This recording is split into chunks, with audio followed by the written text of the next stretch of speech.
day, sir. I am Midshipman Mongan Dave from Polaris 3A. And today, we will discuss about the automation of automatic control system, and we will identify the arrow-headed line ABC. First is the arrow-headed line A, which refers to the set point of the desired value that the controller attempts to maintain. Next is the arrow-headed line B,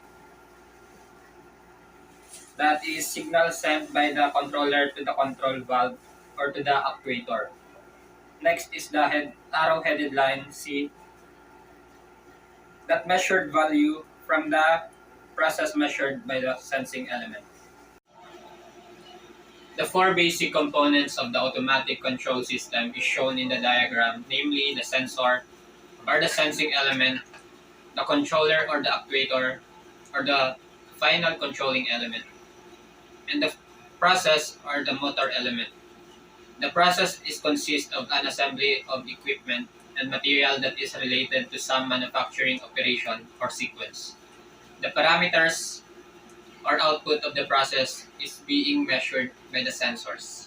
Sensors are measuring devices used to monitor the control variable of the process, such as thermometer.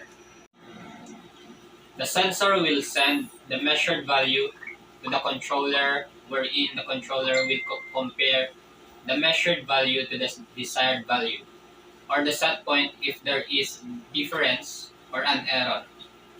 The controller will determine the corrective measure needed in the maintaining the operation of the system. The corrected action is then signaled to the actuator or the final controlling element.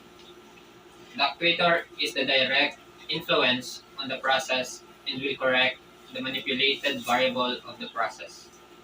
This final control element accepts an input from the controller and transforms it into some proportional operation that is performed in the process.